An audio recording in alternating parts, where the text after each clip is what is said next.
Question 6 है name the types of quadrilateral formed if any by the following points and give reason for your answer. ठीक है, आपके पास जो 4 point given है उसकी मदद से आपको क्या बताना है, क्या वो कोई क्वाड्रिलेटर फॉर्म कर रहे हैं, अगर कर रहे हैं तो। ठीक है, और आपको रीजन भी देना है कि आप कैसे बता पा रहे हैं कि ये क्वाड्रिलेटर क्या, कौन सा क्वाड्रिलेटर है। ठीक है, तो रीजन भी देना है अपने आंसर का, और साथ ही साथ ये चेक करना है कि ये क्वाड्रिलेटर फॉर्म कर रहे हैं तो चेक, क्योंकि क्वाड्रिलेटर में 4 वर्टिसेस होती हैं और 4 वर्टिसेस के बीच में जो डिस्टेंस होती है वो तय करेगी कि कोई क्वाड्रिलेटर कौन सा क्वाड्रिलेटर है।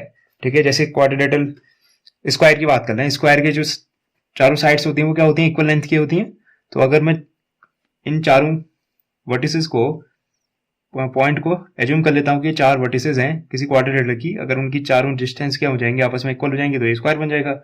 चलो सपोज चेक कर लेते हैं, let the points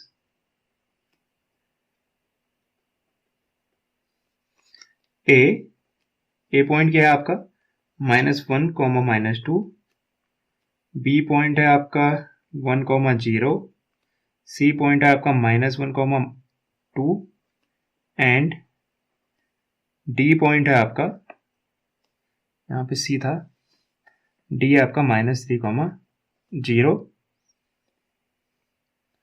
C point है ये।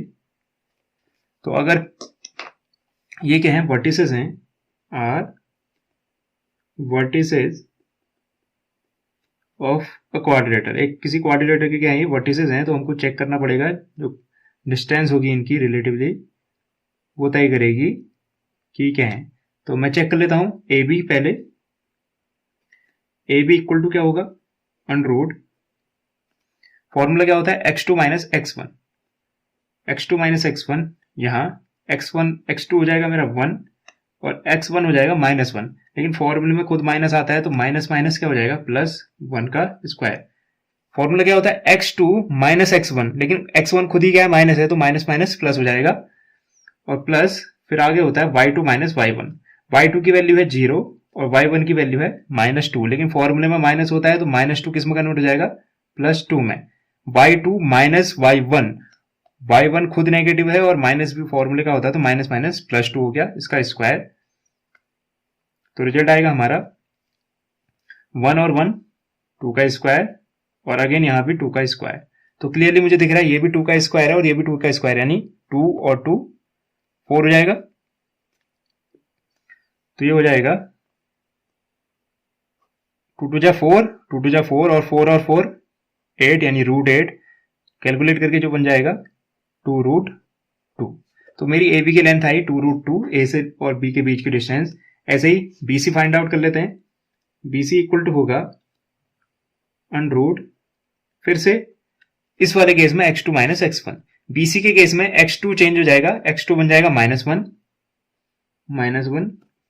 और x1 बन जाएगा +1, लेकिन ये जो माइनस है ये फॉर्मूले का है, x2 माइनस x1, x1 की वैल्यू 1 है, ये फॉर्मूले का माइनस है, इसका स्क्वायर प्लस y2 है 2 माइनस y1 की वैल्यू कितनी हो जा रही है 0।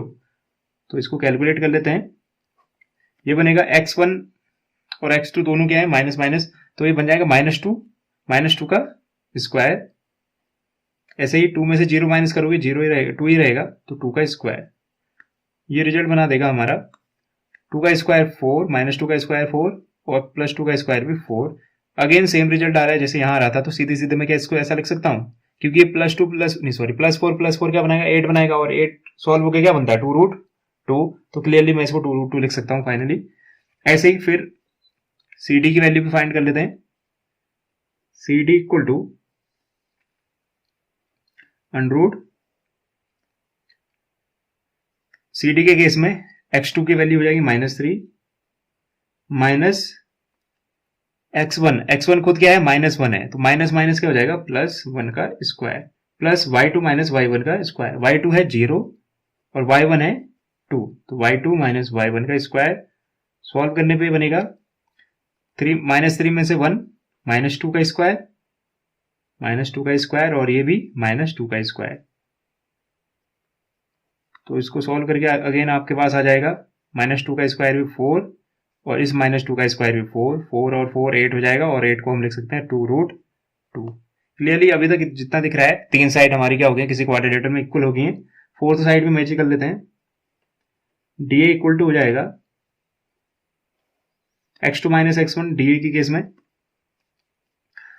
लास्ट वाला और फर्स्ट वाला, ठीक है। तो x2 ए बाद में लिखा है, तो इसको x2 कंसिडर करते हैं और इसको x1 कंसिडर करते हैं। तो -1 और फॉर्मूले का माइनस इसको क्या बना देगा, +3 का स्क्वायर। फॉर्मूला क्या होता है, x2 माइनस x1, x1 खुद क्या हो जा रहा है, माइनस का हो जा रहा है, तो वो बन जाएगा प्लस, फॉर्मूले में प्लस है, फिर y2 माइनस y1, y2 हो जाएगा -2 माइनस y1 0 है, इसका स्क्वायर। तो कन्वर्ट होके आ जाएगा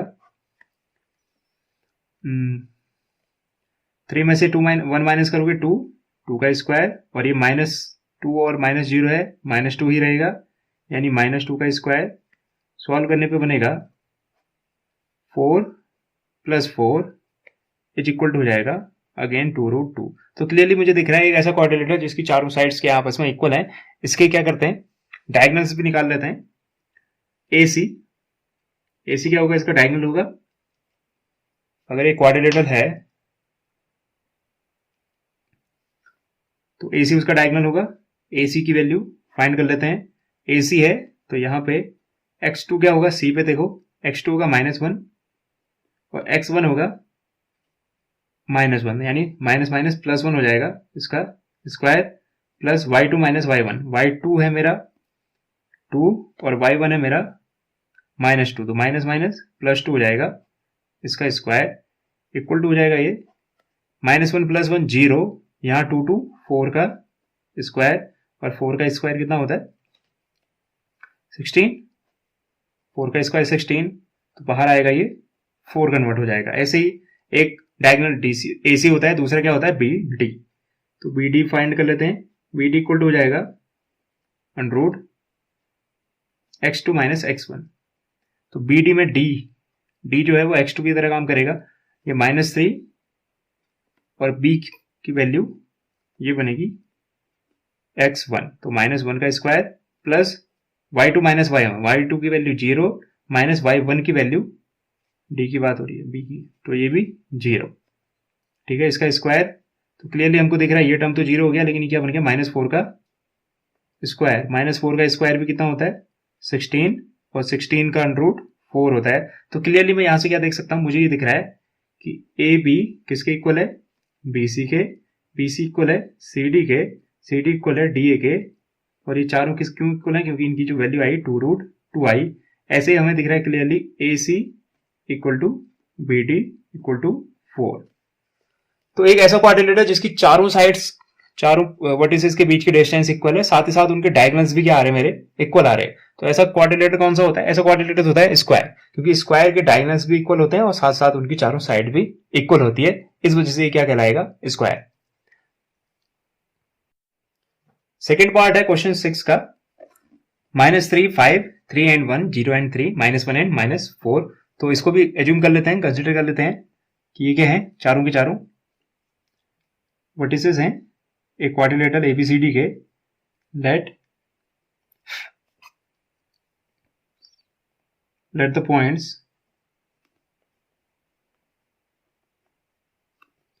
A -3, 5, B 3, 1, C 0, 3 and D -1, -4 are vertices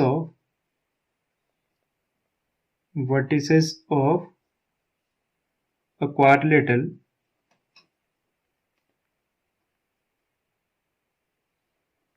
ABCD। ये ABCD के वर्टिसेस हैं। तो अगेन फिर से क्या करेंगे, चेक कर लेंगे AB की लेंथ कितनी आएगी, √ डिस्टेंस फॉर्मूले का इस्तेमाल करेंगे। डिस्टेंस फॉर्मूला क्या होता है, √x2 minus x1, x2 minus x1, तो यहां पे फॉर्मूले में माइनस होता है, फिर ये भी माइनस होगा, तो माइनस माइनस प्लस इसका स्क्वायर, प्लस फॉर्मूले में y2 माइनस y1, y2 की वैल्यू 1, y1 की वैल्यू +5 है, लेकिन फॉर्मूले का माइनस होगा, तो y2 माइनस y1 इसका स्क्वायर। सॉल्व करने पे हमको रिजल्ट मिलेगा 3 3, यानी 9 का स्क्वायर, और इस हो जाएगा क्या, -4 का स्क्वायर। तो क्लियरली मुझे जो रिजल्ट मिल रहा है 9 का स्क्वायर 81 और 4 का स्क्वायर 16, यही आ रहा है। 3 + 3 मल्टीप्लाई कर दिया है कायदे से, मल्टीप्लाई नहीं क्या है, एडिशन है, तो यहाँ पे कितना आएगा, 6 आएगा, और यहाँ 6 आ रहा है तो इसका मतलब यहाँ पे कितना आएगा, यहाँ पे हमारा 6 के हिसाब से 36 आएगा।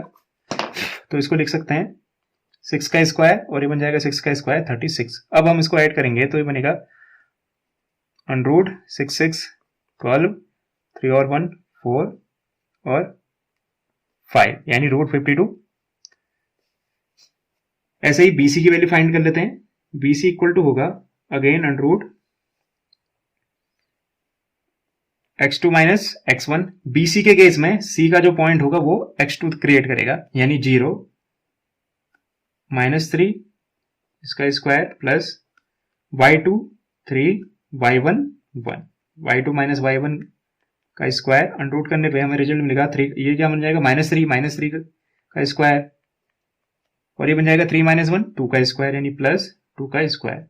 कैलकुलेट कर लेते हैं, 3 का स्क्वायर 9 और 2 का स्क्वायर 4, 4 और 3 सॉरी 9 और 4 √13।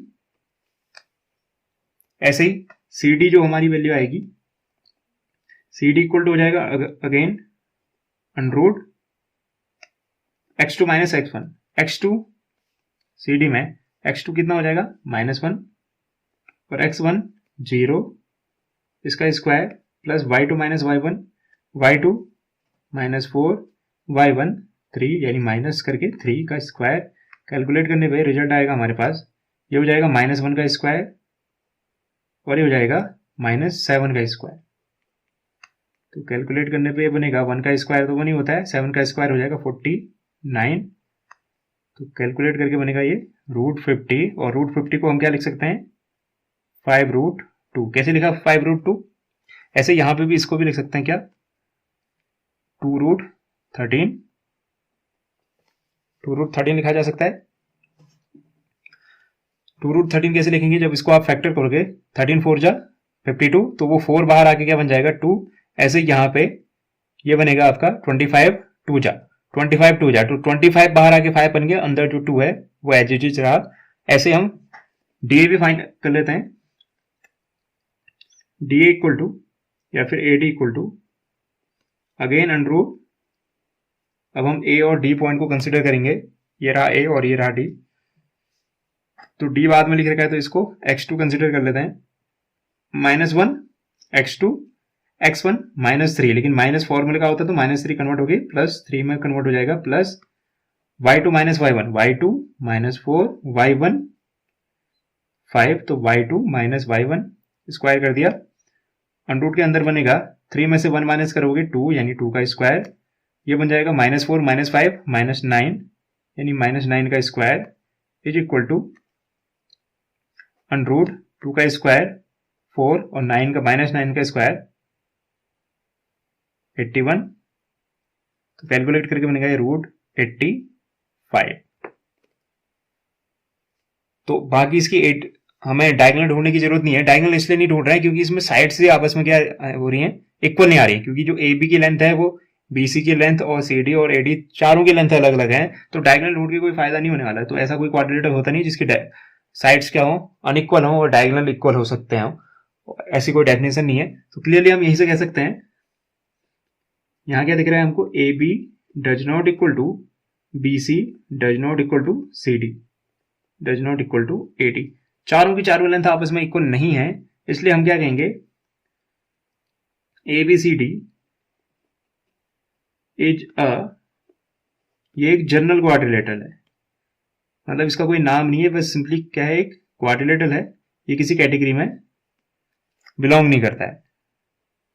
क्वाड्रिलेटरल ये एक जनरल क्वाड्रिलेटरल है क्योंकि इसके चारों साइड क्या है, अनइक्वल है। थर्ड पार्ट है -4, 5, 7, 6, 4, 3 एंड 1, 2। तो कंसिडर कर लेते हैं, late the points A 4,5, B 7,6, C 4,3 and D 1,2 are the vertices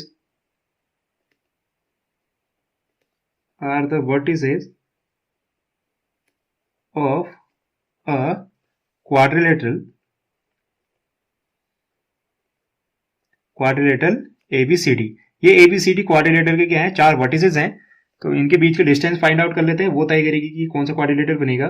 सबसे पहले AB की लेंथ क्या होगी, रूट डिस्टेंस फॉर्मूला यूज करेंगे, x2 minus x1 plus y2 minus y1 का स्क्वायर।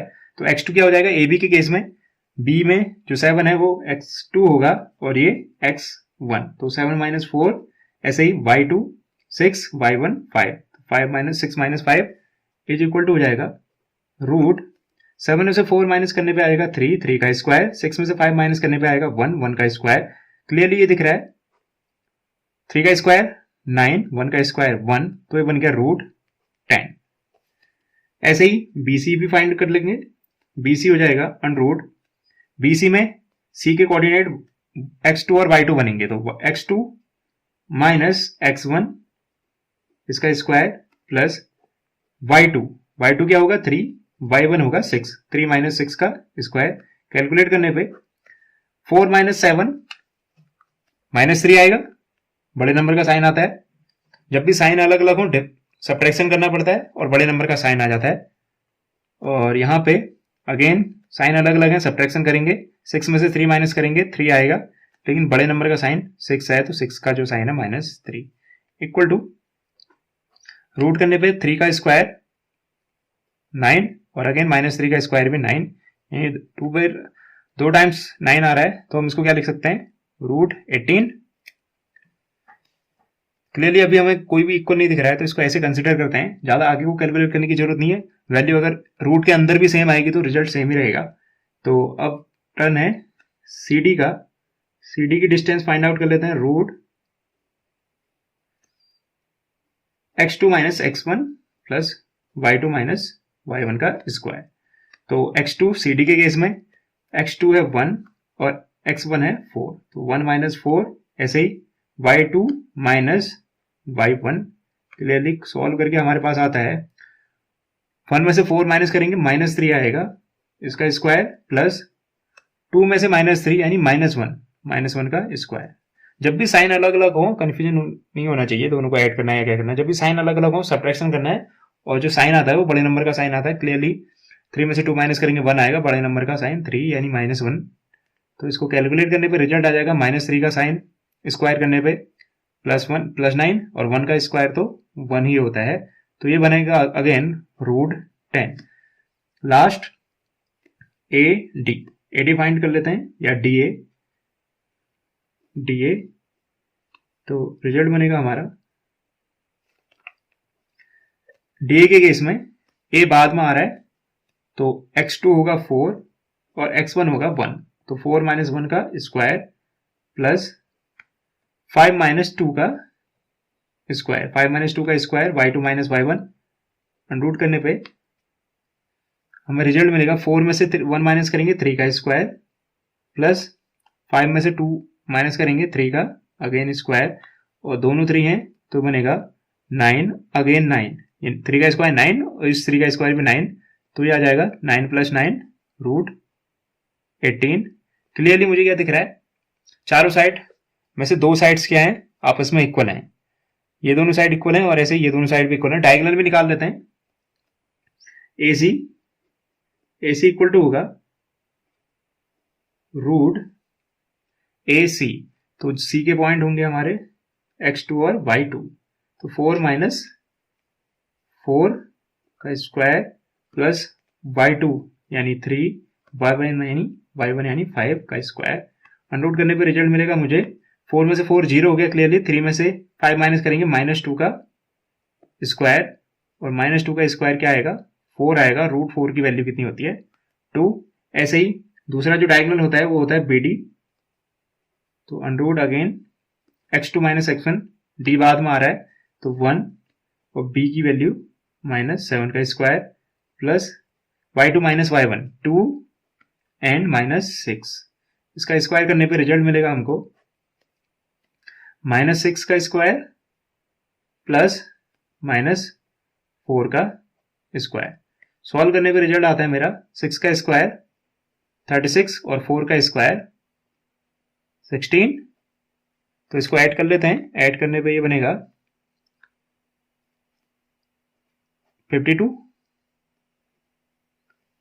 तो क्लियरली मुझे दिख रहा है डायगोनल तो आपस में इक्वल नहीं है, लेकिन जो क्वाड्रिलेटर की जो 4 साइड्स हैं उसमें से 2 साइड्स क्या आपस में इक्वल हैं, 2 साइड आपस में, 2 साइड आपस में। तो ऐसा किसमें होता है, एक ऐसा क्वाड्रिलेटर जिसकी क्या होती है, और इनको अगर आप गौर से देखोगे ए बी, अगर मैं ट्रायंगल फॉर्म करूं, एक क्वाड्रिलेटर फॉर्म करूं ऐसा कुछ,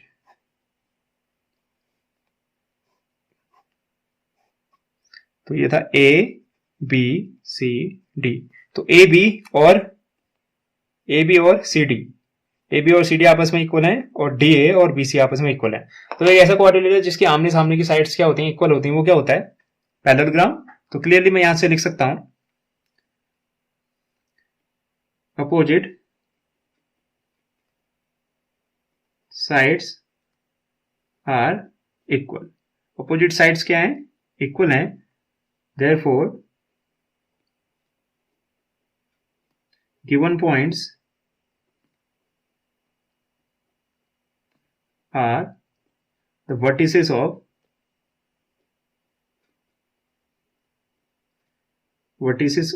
a parallelogram। तो क्या है पैरेललोग्राम। उम्मीद करता हूं आपको ये एक्सप्लेनेशन पसंद आया होगा और समझ भी आया होगा। Thank you and have a nice day.